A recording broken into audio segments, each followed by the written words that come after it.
Hello, everyone, and welcome to the Great English Stories channel, where we bring you the best tips, stories, and strategies to help you improve your English language skills quickly and efficiently. In this session, we'll be diving deep into one of the most frequently asked questions by beginner English learners. What is the best way to learn English? Today, I'm going to guide you through the best methods, techniques, and strategies that you can use to start speaking and understanding English more fluently. Whether you're just starting from scratch or you've been learning for a little while but feel like you're stuck in your progress, this session will give you everything you need to jumpstart your English learning journey. Let's get started with the very first technique. 1. Understanding your learning style. One of the first things we need to talk about before jumping into methods and techniques is understanding your learning style. You see, everyone learns differently. Some of us are visual learners, others are auditory learners, and some are kinesthetic learners, those who learn best through physical movement or by doing. Let's take a moment to break this down. If you're a visual learner, you might benefit the most from watching videos, reading books, or even creating mind maps. Studies show that over 65% of people are visual learners, meaning they retain information better when they can see it in front of them. For example, when you read new vocabulary words in a book or watch a YouTube video that shows you the word on the screen, you're more likely to remember it. On the other hand, if you're an auditory learner, you'll probably do better by listening to podcasts like this one, audiobooks, or engaging in conversations with others. In fact, some research suggests that about 30% of learners prefer auditory methods. I once had a student who couldn't memorize vocabulary from books, but quickly improved by listening to English podcasts while walking or doing household chores. Finally, for kinesthetic learners, it's all about doing. You need to engage with the language physically. You might learn better by writing down words, using flashcards, or even doing interactive exercises. It's been found that about 5% of learners fall into this category, but it's important because these learners often find traditional learning methods don't work for them. So before you even begin your journey, ask yourself, what kind of learner am I? 2. Building a strong vocabulary foundation.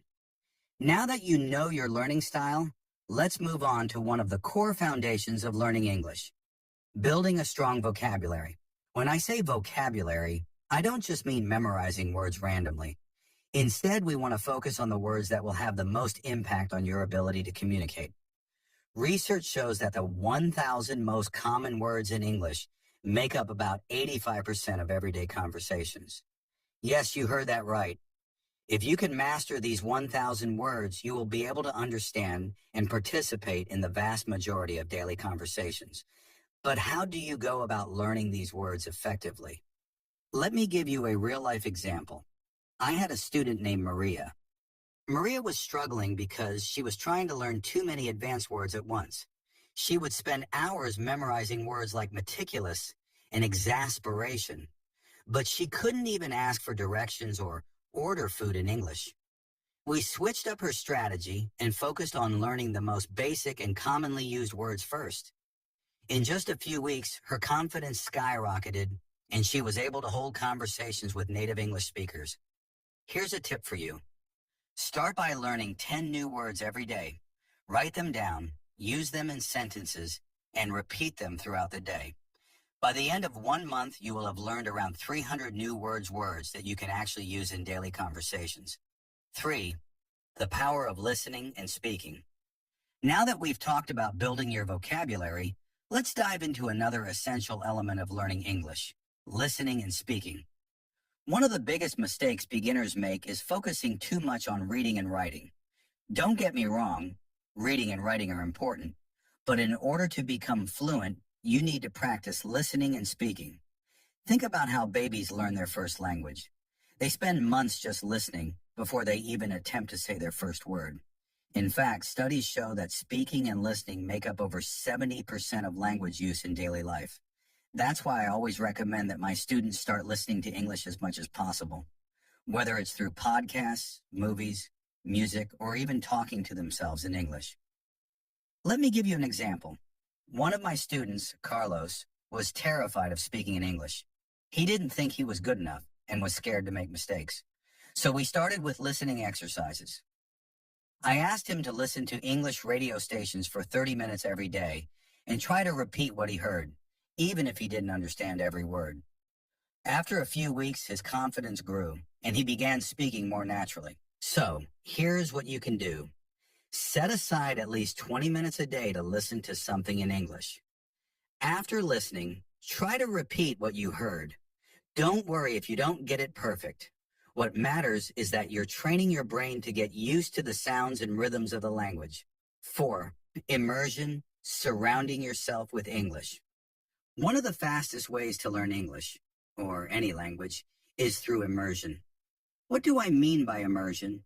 Simply put, it's surrounding yourself with the language as much as possible. Think about it this way. If you move to a new country where no one speaks your native language, you'll be forced to learn the local language quickly. But you don't have to move to an English-speaking country to immerse yourself in English. You can create an immersive environment right at home. Let me tell you about a student of mine named Ahmed. Ahmed lived in a country where English wasn't commonly spoken, but he created his own English-speaking environment. He changed the language settings on his phone to English, watched TV shows and movies in English, and even started talking to himself in English.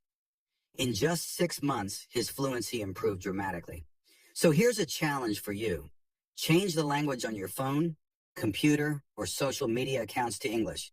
Start watching your favorite TV shows with English subtitles and try to talk to yourself in English. It might feel strange at first, but trust me, it works. 5. Consistency is key. Building a routine. Let's talk about one of the most important aspects of learning English, or any skill for that matter, consistency.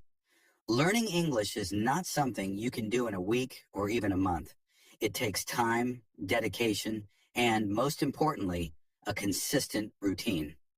Imagine trying to get fit.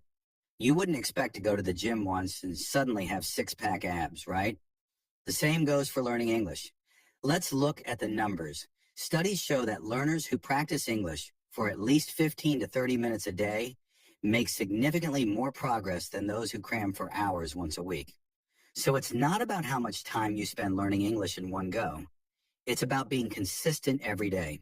A great example is one of my students, Sarah. She would study English for 3 hours every Sunday, but saw little improvement. Once we switched to daily practice for just 20 minutes, her progress accelerated, and she started feeling more comfortable using English in her everyday life. So here's what you can do. Set aside time each day for learning English. It doesn't have to be long, just 15 or 20 minutes.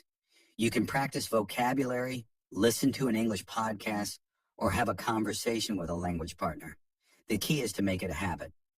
Conclusion, your journey to fluency starts now. So there you have it, the best way to learn English for beginners. Let's recap. 1. Understand your learning style, whether you're a visual, auditory, or kinesthetic learner.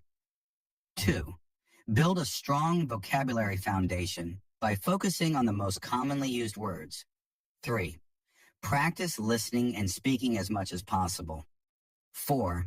Create an immersive English environment for yourself. 5. Stay consistent by building a daily routine. Remember, learning English is a journey, not a race. Be patient with yourself and don't be afraid to make mistakes. Every mistake you make is a step closer to fluency. Thank you for joining me today on English Great Stories channel. If you found this session helpful, don't forget to like, share, and subscribe to the channel for more tips and stories that will help you on your English learning journey. Until next time, keep practicing, keep learning, and remember, you've got this.